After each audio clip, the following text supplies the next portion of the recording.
우리 오늘 하나님 말씀 고린도전서 13장 4절로 7절 말씀입니다.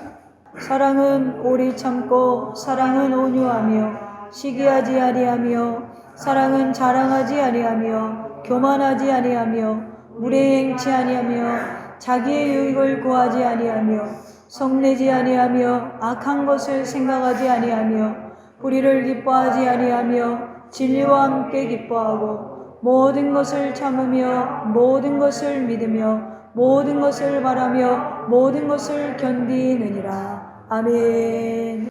할렐루야. 네, 오늘 주님의 이름으로 여러분들을 사랑하고 축복합니다. 오늘 하나님 말씀의 제목은 우리 가정에 가장 필요한 것이라는 제목으로 저와 여러분이 은혜를 나누겠습니다.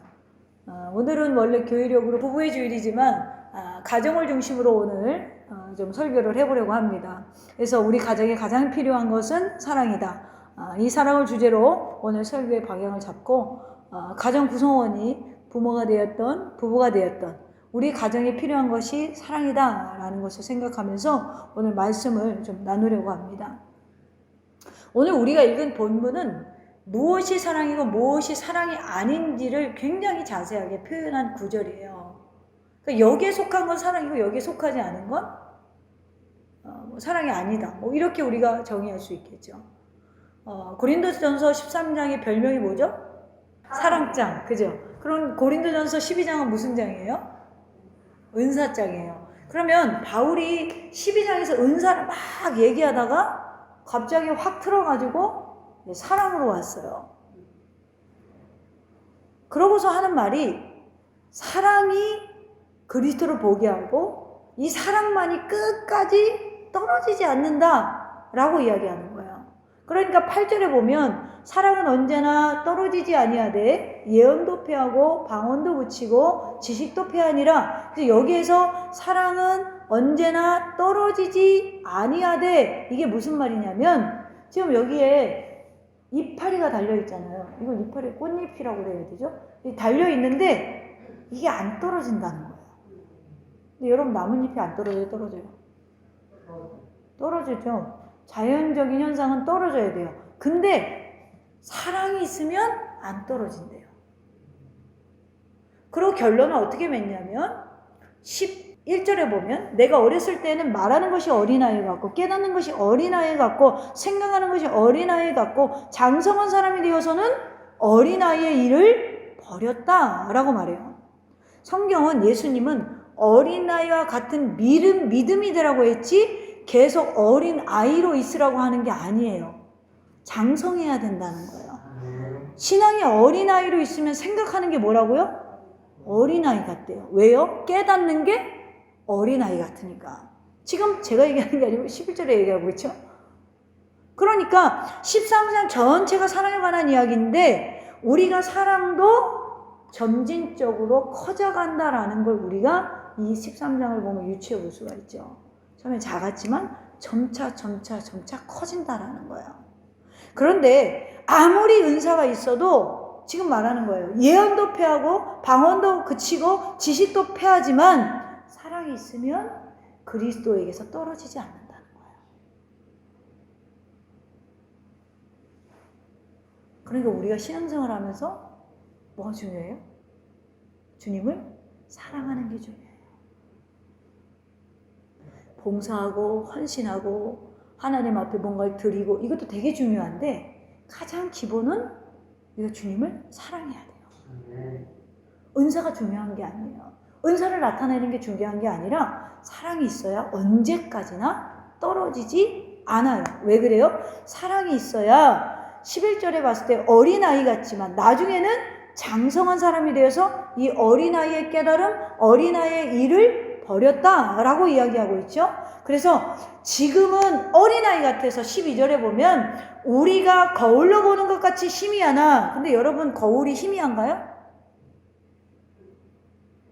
핸드폰 지금 거울 모드로 다 틀어봐요. 얼굴이 잘 보이죠? 왜 이렇게 주름살은 늘어가나. 검버섯이 점점 생기고 말이죠. 다 보여요.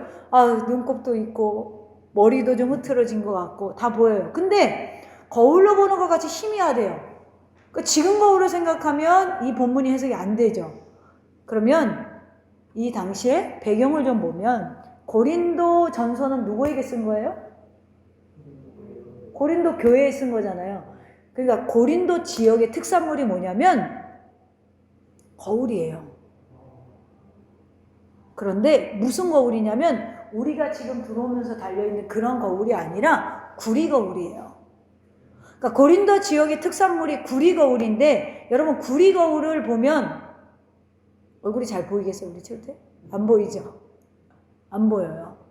남은 내 얼굴이 잘 보이는데 나는 내 얼굴이 안 보여요. 그러니까 구리 거울로 그 당시에 고린도 사람들을 하면은 특산물이 구리 거울이니까 거울 얘기하면 뭘 떠올리겠어요?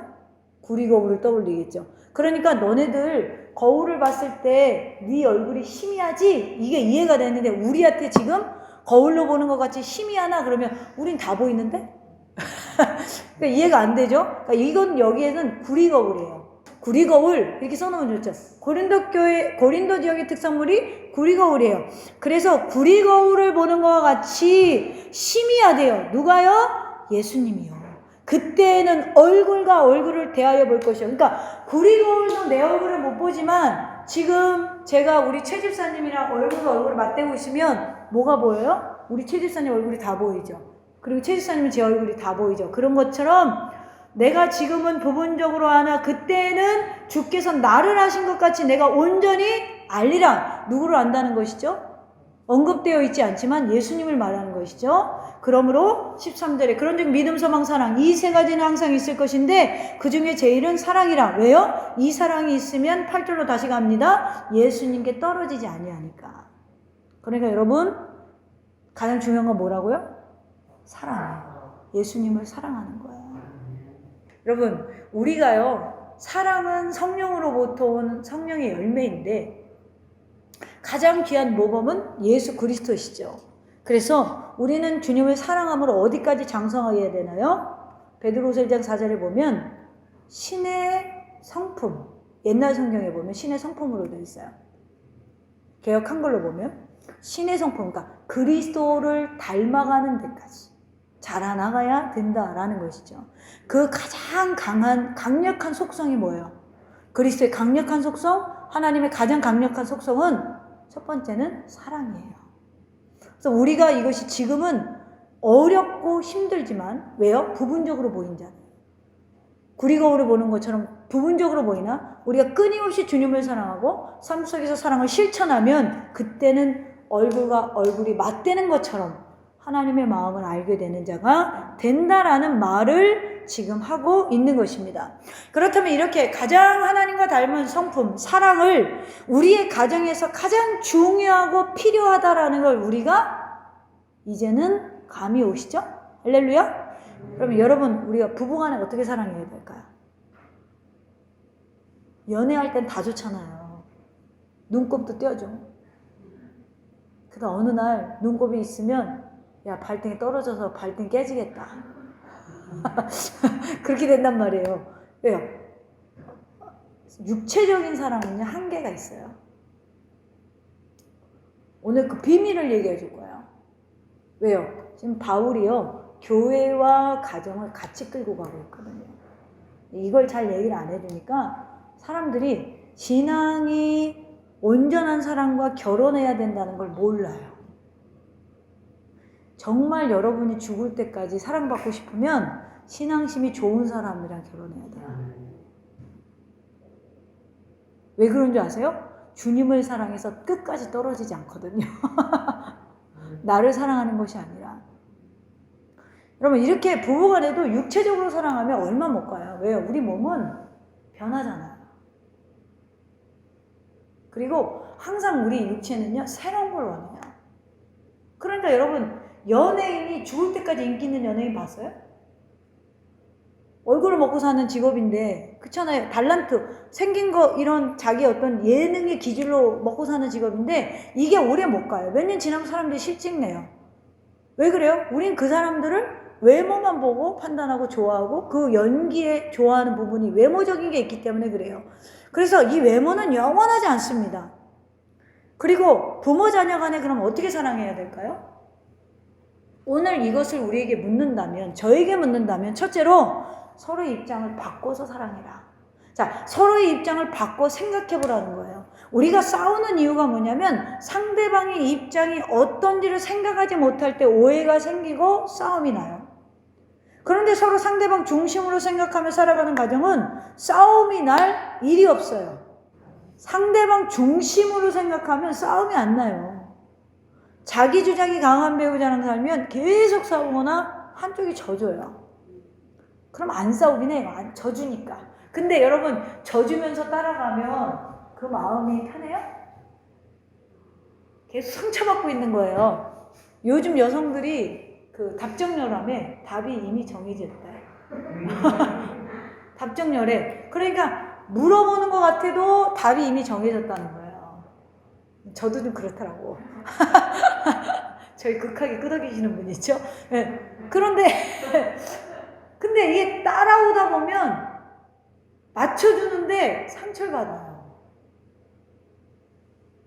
그러니까 져주는 것만이 좋은 건 아니에요. 남편은 아내의 입장을, 아내는 남편의 입장을, 부모님은 자녀의 입장을, 자녀는 부모님의 입장을 생각하면 그 가정은 어떻게 됩니까? 행복해요. 마치 이런 것이에요. 제가 목양을 하니까 참 지칠 때가 많아요. 목사는요, 말하지 못하는 한마디가 있어요. 제가 입 밖으로 안 꺼내는 말이 있어요. 뭔지 아세요? 나 힘들어.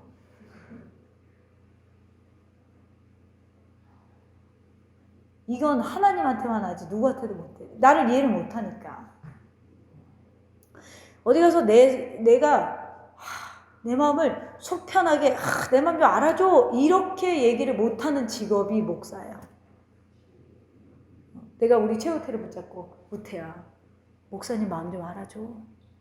그럼 우태가 이 목사님 왜 이렇게 약한 모습을 나한테 보이지? 이게 약한 모습이거든요. 물론 우리 우태는 마음이 넓어서 다 이해를 해주겠지만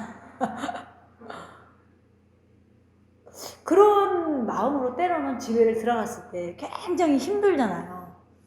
저도 사람이니까 힘들잖아요. 그러다가 거실 바닥에 이제 촥 슬라이딩을 해가지고 어쩔 때는 옷도 안 벗고 그냥 소파에 탁 누워있어요. 그럼 남편이 딱 들어오네? 삑삑삑 거리고 들어와요. 그러면 물 좀 갖다 줘. 청소 좀 해줘. 나 지금 힘드니까 여보 김밥 좀 사와. 그럼 여기에 지금 뭐가 있냐면 내가 우리 남편을 하나도 생각을 안 하는 거야. 우리 남편은 하루 종일 손님 비유 맞추느라고 힘들어한 사람인데 지금 뭐만 생각하고 있어요? 나만 생각하고 있어요. 그러면 내가 힘들어서 지금 누워있어. 남한테 나 힘들어 소리 한마디도 못하고 하루 종일 내가 힘들어가지고 이러고 있다가 남편이 딱 들어와요. 근데 손가락 하나 까딱하기 싫어. 움직이기 싫어. 근데 내가 남편을 뭐예요? 입장을 생각을 하면 저 사람 오늘 하루 종일 서서 손님들하고 시달렸겠다. 그러면 어떻게 돼요? 뭐 먹고 싶은 거 없어? 뭐 해줄까? 그렇게 돼요, 안 돼요? 돼요. 그러니까 상대가 여러분 우리에게 필요한 게 뭐냐면 우리가 필요한 게 뭐냐면 상대가 나를 위해 수고하고 희생하고 있다는 걸 알아야 돼요. 근데 이거는요, 주님의 희생과 사랑을 모르는 사람은 잘 못 느껴요. 그래서 크리스찬들을 만나셔야 돼요. 왜? 확률은 좀 높아지니까. 물론 크리스찬 중에 모르는 사람도 있지만. 이게 부모와 자녀도 마찬가지예요. 자녀가 하루 종일 집에서 놀다가 부모님이 일하고 탁 들어왔을 때 밥도 안 차려 먹고 있으면 화가 나요, 안 나요? 많이 혼나봤구나. 부모님 힘든 거 알고 뭘 들어오기 전에 저기 부침개라도 하나 붙여놓으면 기분 째지는 거야. 신사임당이 막 나오지 뭘. 저는요, 우리 원로 목사님이 엊그저께 그런 말을 해요. 이제 5월이 가정의 달이잖아요. 나는 너한테 잊지 않는 게 하나 있대. 뭔가 제가요, 그러니까 뭔가를 사서 할 수 있을 나이가 초등학생이잖아, 거의. 그렇잖아요. 문방구라도 가서 뭘 살. 그 나이에 그때부터 난 우리 어머니 생신을 안 챙겨준 적이 없어요. 내가 여기서 거짓말 안 하죠. 어떻게 챙겨줬냐? 케이크 살 돈이 없잖아. 케이크를 사라고. 그때는 빵집도 가깝지 않아요. 저 어렸을 때는. 그때는 파리바게트가 없어. 영국 빵집, 독일 빵집밖에 없어. 뭐 하냐면 슈퍼 가, 초코파이 사. 그럼 초코파이를 탑을 싸는 거예요. 이거 누가 하냐면 초등학교에서 하는 거야. 그럼 초가 없어. 그때는 집에 뭐가 많냐면 성냥이 있어. 성냥을 꼽아요. 그게 지금도 안 잊혀지신대. 얘기하세요, 자녀들이요. 그러니까 이게 뭐냐면 사랑을 많이 받은 자녀, 그리고 사랑을 베푸는 걸 배우는 사람. 저는 어디 갔을 때 어렸을 때부터 우리 외조모 그리고 우리 어머니한테 배운 게 뭐냐면 남의 집에 갈 때 절대 빈손 들고 가지 말아요. 베풀라는 것이죠. 인사하라는 거예요. 이 부모 자녀 간에도 내가 부모를 조금만 뭐예요? 입장을 생각하면 우리 부모가 나를 지금까지 기르고 힘들었구나. 또 부모도 자녀를 봤을 때 나랑 세대 차이 나니까 지금 시대는 그렇구나 라고 눈높이를 맞춰주면 여러분 우리가 가정에서 싸울 일이 있어요 없어요? 없어요. 오늘 사랑은 뭐라고 합니까? 속성이 4절에 보니까 오래 참고. 왜 부글부글 오르는 게 없겠습니까? 네, 부글부글 오르죠. 저 인간 언제 변해? 주님 언제까지 내가 참아야 돼요? 그럴 때마다 주님이 전화가 오세요. 난 너도 참고 있다. 주님은 나를 오래 참아주세요. 사랑은 오래 참고 그 다음에 뭐라 그래요? 온유하대요. 사랑에는요 온유함으로 오래 참음이 따라와요. 하나님의 일을 하면서도 왜 떨어져 나갑니까? 은사만 있으면 떨어져 나가고 변질될 수 있어요.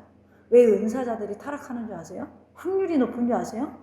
사람들에게 인기가 있고 사람들이 인정해 주는 게 은사는 보여지는 현상이기 때문에 그래요. 그런데 거기에 주님을 사랑하는 사람은 절대 변질되지 않아요. 아무리 정말 날아가는 비행기를 떨어뜨리는 은사가 있다고 해도 여러분 사랑이 없으면 아무것도 아니라는 것이 예언도 폐해지고 방언도 그치고 지식도 폐하지만 사랑이 있어야 하나님의 일도 끝까지 붙어있기 때문에 그래요. 교회도 마찬가지고요. 목사는 성도를 이해하고 성도는 목사를 이해하면 조금만 신뢰를 하면 이 목사님이 지금 왜 이런 행동을 하지 이해하지 않는 행동을 해도 나중에 얘기 들어보면 그래서 그러셨구나. 여러분 정상적인 목사라면 항상 성도님들을 위해서 생각하고 결정하지 성도님들 잘못되라고 결정하지 않아요. 그러니까 때로는 목회자가 결정하는 것도 기다려줄 줄 알아야 돼요. 저분이 무슨 생각이 있어서 그렇겠지. 생각이 있어서 그렇겠지. 두 번째로 우리가 가정이나 교회나 사회에서 먼저 주는 생활을 해야 돼요. 사랑은 먼저 줍니다. 오늘 사랑의 속성을 두 번째로 보면 온유함 다음에 뭐가 나오나요? 시기하지 아니하며 사랑은 자랑하지 아니하며 교만하지 아니하고 무례하지 않아요. 자기의 유익을 구하지 않아요. 이렇게 말하고 있어요. 상대방을 먼저 이거 한마디로 말하면 뭐예요? 높여주고 챙겨준다는 거예요. 어떤 사람은 부부도 경쟁 상대로 생각해요. 너 돈 이만큼 버니까 나는 이만큼밖에 못 벌어. 여기 자존심이 상해요. 여러분 사랑이요. 시기하지 않고 자랑하지 않고 자신을 낮추니 교만하지 않아요. 상대방을 존중하니까 무례하지 않아요. 자기 유익보다는 상대방을 위한 방법을 선택하죠. 항상 상대방을 위한 방법을 선택해요. 이거 굉장히 오래된 예화인데요. 어떤 사람이 죽어가지고 지옥에 갔대요. 어떤 사람이 꿈에요. 지옥과 천국을 갔는데 먼저 지옥에 갔더니요. 상다리가 부러지게 진수성찬이 있는 거예요. 그런데 사람들이 삐쩍 말랐더래요. 왜 말랐나 봤더니 젓가락이 1m야. 1m 젓가락 갖고 자기 입으로 음식을 넣으려고 그러면 넣어지나요? 안 넣어지죠. 그래서 못 먹어서 삐쩍 말랐대요. 지옥이 이런 곳이구나. 그러고 있는데 저 천국도 좀 보여주시면 안 돼요? 그래서 천국에 갔어요. 천국에 가서 또 보니까 진수성찬이 있대요. 그래서 생각을 했대요. 아, 천국은 젓가락이 짧겠지? 천국이니까. 그런데 가만히 보니까 천국도 젓가락이 1m인 거예요. 근데 천국 사람들은 살이 찌고 얼굴이 해같이 빛나더라는 거예요. 왜 그랬을까요? 1m 젓가락을 갖고 먹여줬다는 거예요. 먹여줬다는 거예요. 천국과 지옥의 차이점이 뭐예요? 이게 실제라는 건 아니죠. 예화인데 지옥과 천국이 다른 게 뭐죠? 천국에 있는 사람은 긴 젓가락으로 잡이 입에 넣으려고 하지 않아요. 상대방을 먹여준다는 거예요. 여러분, 가정이 천국이 되고 싶습니까? 교회가 천국이 되고 싶습니까? 남을 먼저 주세요. 남을 먼저 주세요. 누가복음 6장 31절에 보니까 남에게 대접을 받고자 하는 대로 너희도 남을 대접하라 라고 했어요. 내가 사랑을 받고 싶은 남편은 아내를 먼저 사랑하면 되고요. 내가 사랑을 받고 싶은 아내는 남편을 먼저 사랑하고요. 내가 사랑받는 자녀가 되고 싶으면 먼저 부모님을 사랑하고 이해하면 되고요. 내가 사랑받고 싶은 부모가 되고 싶다면 자녀를 이해하는 사람이 돼야 돼요. 여러분, 내 것만, 내 방법만, 내 의견만 말하는 가정은 절대 행복할 수가 없어요. 그러므로 상대방의 것, 상대방의 방법, 상대의 의견에 귀를 기울여서 상대방의 마음과 기분을 먼저 생각하는 저와 여러분 되기를 주님의 이름으로 축원합니다. 세 번째로 우리가 어떤 사랑을 실천해야 되는가? 겸손하게 사랑해야 돼요. 가정에서 사랑을 실천하려면 교만함이나 자존심을 버려야 돼요. 우리가 자존심을 피우면 안 되는 곳이 있는데 어디세요? 가정이에요. 성경에서 말하는 부부는 한 몸이잖아요. 이제부터 중요한 얘기 할 거예요. 한 몸이 서로가 자존심을 내세우면 어떻게 해요? 발을 삐지게 한 거야. 그래서 발이 안 간대. 그럼 팔이 자유로운 거야? 절대 자유로울 수 없죠. 왜요? 팔이 움직여줘야 되잖아요. 근데 한 몸인데 서로 자존심을 내세워서 어떤 사람은 싸우면 7일 동안 들어가서 안 나와. 방문 닫고. 부모 자녀도 마찬가지예요. 나는 지금은 내가 잘못하면은 우리 부모님한테 죄송해요 그러는데 제가 30대 초반까지도 먼저 사과한 적이 한 번도 없었어. 어머니는 위대하다. 엄마 미안해. 아버지 잘못했어요. 제가 좀 생각이 짧았네요. 이거를 자녀들은요 굉장히 부모한테 자존심을 내세워요. 자기도 컸다고. 우리가 아무리 자존심 내세워야 나 그 부모 뱃속에서 나왔어요. 부부가 아무리 자존심 내세워야 하나님이 성경에서 한 몸이라고 했어요. 여러분 되게 중요해요. 우리 결혼할 때 대상자를 어떻게 찾아야 되냐면 내 반쪽이 될 사람을 찾아야 돼요. 기준이 달라지죠.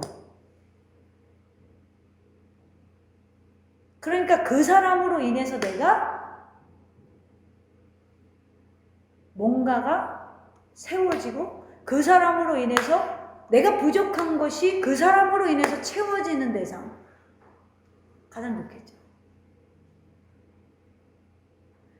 창세기에 보면 창세기 2장 24절에 보면 이러므로 남자가 부모를 떠나 그의 아내와 합하여 둘이 한 몸을 이룰지니라. 그러니까 결혼하기 전에는 부모를 떠나야 안 떠나요.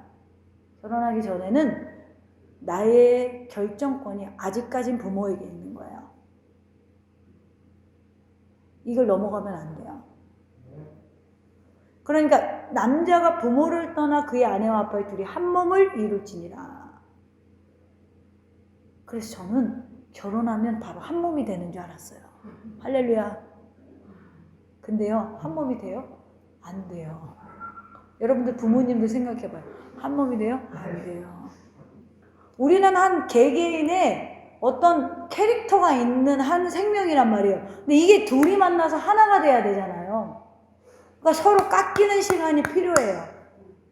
그거를 우리 에베소서 5장 한번 펼쳐봅시다. 바울이 뭐라고 그러냐면 자, 31절 볼게요. 똑같이 말해요. 창세기 24장 2장 24절에서 이러므로 남자가 부모를 떠나 그 아내와 아빠의 둘이 한 몸을 이룰지노라 라고 했어요. 에베소 5장 31절에도 그러므로 사람이 부모를 떠나, 여기는 이제 바뀌었죠. 남녀 같이 이야기하고 있죠. 부모를 떠나 그의 아내와 아빠여 그 둘이 한 육체가 될지니. 자, 하나가 된대요. 한 몸이 된다는 거예요. 육체라는 건 이 지금 우리가 가지고 있는 보여지는 것이잖아. 이것이 하나가 된대요. 그런데 그 전에 지금 바울이 얘기하고 있는 게 있어요. 바울이 뭘 얘기를 하냐면 21절부터 30절까지 부부가 어떻게 해야 된다라고 얘기를 하고 있어요. 그런데 재미있는 것이, 먼저 제가 이제 부부 얘기 전에 한 몸이라고 표현한 게 성경에 다른 게 또 있어요. 뭐가 있죠? 그리스도와 우리, 그건 한 몸이 아니고 연합이라고 하죠.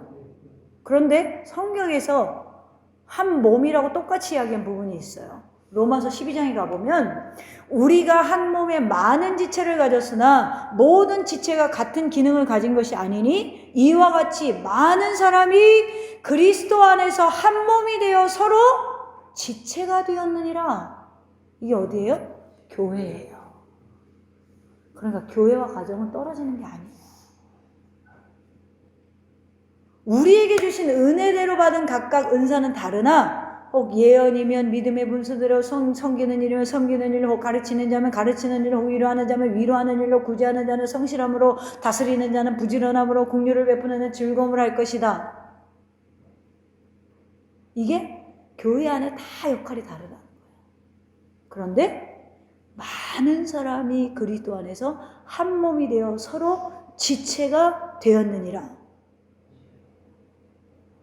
성도에게 있어서 교회와 가정은 따로가 아니라 자신의 삶에 뭘 말하고 있어요? 가장 기본적인 터전이라는 거예요. 교회와 가정. 그래서 가정 같은 교회, 교회 같은 가정을 만들어 가야 된다는 거죠. 가정에서도 각자 역할이 다르죠? 아버지 역할, 어머니가 하는 일, 자녀가 하는 일, 그리고 가정에서 무슨 일이 생기면 부모님이 책임을 지고 대부분 자녀의 일을 책임져요. 언제까지? 결혼하기 전까지. 그런데 교회에서는요, 정말 큰 대형교회가 조직인 뭐 법무팀 이런 거 있지 않는 이상은 대부분의 교회도 사고가 나면 목사가 책임을 져요. 그래서 성도들이 나가서 잘해주셔야 되는 거예요. 이렇게 가정과 교회의 구조가 굉장히 닮았어요. 교회나 가정이나 각각 은사와 하는 역할은 다르지만 그리고 안에서 하나가 되었다는 거예요. 근데 여러분, 사실 우리가 살다 보면 교회도 그렇고 부부도 그렇고 한 번에 정말 하나가 되냐? 제가 결혼 몇 년 했냐면, 결혼 몇 년 차냐면 14년 차예요. 29살에 결혼했거든요. 여러분 생각한 것보다 오래 살았죠. 아, 참. 우리 최 집사님 심심한 위로를 드립니다. 그런데 느끼는 게 뭐냐면 처음부터 하나가 안 되더라는 거예요. 이게 청년들이 이걸 로망을 갖고 결혼해서 실패하는 거예요. 난 로망을 확 깨주잖아. 처음부터 하나가 안 돼요. 그러니까 상대를 되게 조심하게 골라야 되는 거야. 경제적인 능력이나 외모는 중요하지 않아요. 그게 중요한 게 아니고 나와 하나가 될 사람을 찾아요. 나와 하나 될 사람. 왜 그래요? 남자가 부모를 떠나 그 아내와 합하여 둘이 한 몸을 이룰지니라. 다시 에베소서로 돌아와서 5장 31절에 사람이 부모를 떠나 그 아내와 합하여 그 둘이 한 육체가 될지니. 이것만 믿고 하나가 될 줄 알았는데 안 되는 거예요. 뭘 못 봤어요, 제가? 앞에 구절을 못 봤어요. 21절 보겠습니다. 그리스도를 경외함으로 피차복종하다. 그러니까 가정의 머리는 누구예요? 가정의 지붕은 누구예요? 그리스도. 그리스도 아래서 아내들이여 이렇게 얘기하죠. 자기 남편에게 복종하기를 죽게 하듯 하라. 이는 남편이 아내의 머리됨이 그리스도께서 교회의 머리됨과 같음이니. 지금 바울이 교회와 가정을 지금 조직 구조를 똑같이 얘기하고 있잖아요. 교회 머리 그리스도, 가정의 머리 남편. 그러니 그가 바로 몸의 구주시니라. 그러므로 교회가 그리스도에게 하듯 아내들도 범사에 자기 남편에게 복종할지니라. 그리고 이렇게 얘기합니다. 남편들아, 아내 사랑하기를 그리스도께서 교회를 사랑하시고 그 교회를 위하여 자신을 주신같이 하라. 이는 곧 물로 씻어 말씀으로 깨끗하게 하사 거룩하게 하시고 자기 앞에 영광스러운 교회를 세우사 티나 주름 잡힌 것이나 이런 것들이 없이 거룩하고 흠이 없게 하려 하심이라. 이와 같이 남편들도 자기 아내를 사랑하기를 자기 자신과 같이 할지니 자기 아내를 사랑하는 자는 자기를 사랑하는 것이라. 자, 제가 깨달은 게 뭐냐면 이 본문을 가지고 신앙 안에서 주님을 만나고 그 주님의 사랑을 아는 사람들이 신앙으로 무르익어갈 때 진짜 성경적인 하나됨이 된다라는 거예요. 이것은 마치 우리가 여러분이 소요리 문답에서 배웠지만 거듭나고 중생하고 성령 세례를 받아서 단번에 그렇다고 해서 우리 생활 방식이 바뀌어요? 안 바뀌어요. 우리에게 뭐가 남았죠? 치열하게 성화의 구원의 길로 나가잖아요. 오늘 현재 또 싸우고 뭐가 싸워요? 죄와 싸우고. 그래서 영화의 구원을 바라보면서 그리스도와 완전한 연합을 향하여 그와 마찬가지로 부부의 연합도 하나됨으로 나아가는데, 그러므로 오늘 내 반쪽이 혹은 내 가정 구성원 중에 나를 힘들게 하고 내 눈에 보기 좀 부족해도 우리는 그분에게 어떻게 해야 됩니까? 겸손히 그를 섬길 줄 알아야 돼요. 왜요? 우린 지금 만들어지고 있잖아요. 만들어지고 있어요. 그러니까 여러분, 신앙이 온전하지 않으면 요즘 이 문제가 이걸 못 참아요. 못 참아요.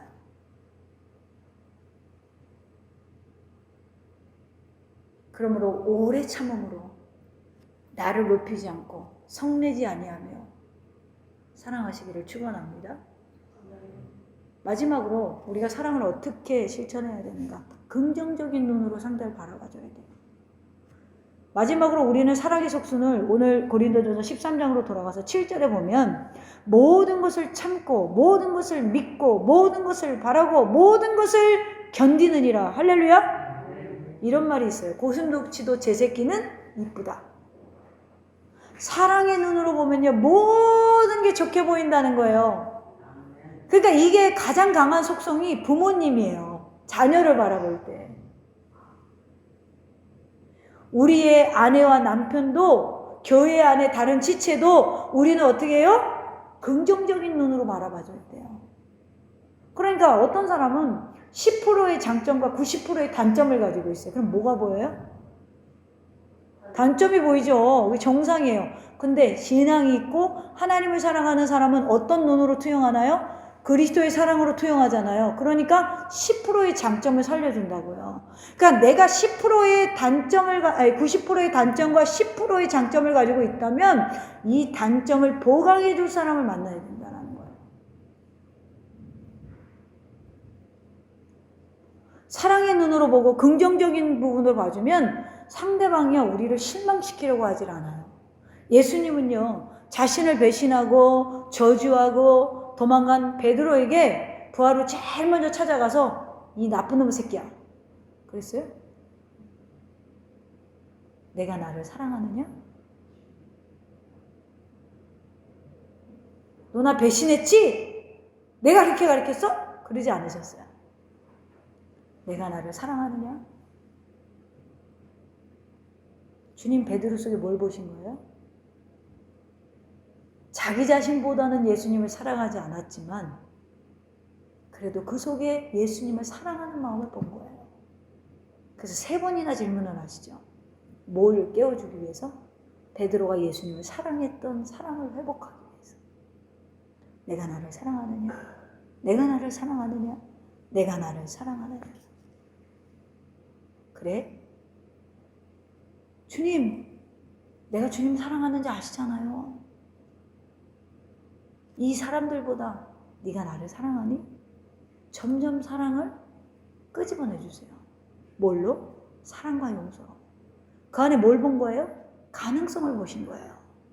나를 버리고 도망가고 비겁하게 나를 저주했던 베드로의 모습을 본 게 아니라 그 안에 예수님을 사랑했던 가능성을 보신 거예요. 그리고 내 양을 먹이라. 사명을 주십니다. 예수님의 이 따뜻한 용서와 사랑의 긍정이 전달되지 않았다면 오늘 베드로 사도는 없어요. 저는 그저 그냥 그 사람은 예수님의 사랑과 용서를 받지 못했다면, 예수님의 긍정을 보지 못했다면 그저 갈릴리 변두리에서 낚시하다가 매일매일 후회하는 그런 삶을 살았을 거예요. 그렇습니다. 여러분, 사랑은요, 용서와 사랑은요, 한 사람의 인생을, 한 가정의 방향을 완전히 바꿀 수가 있어요.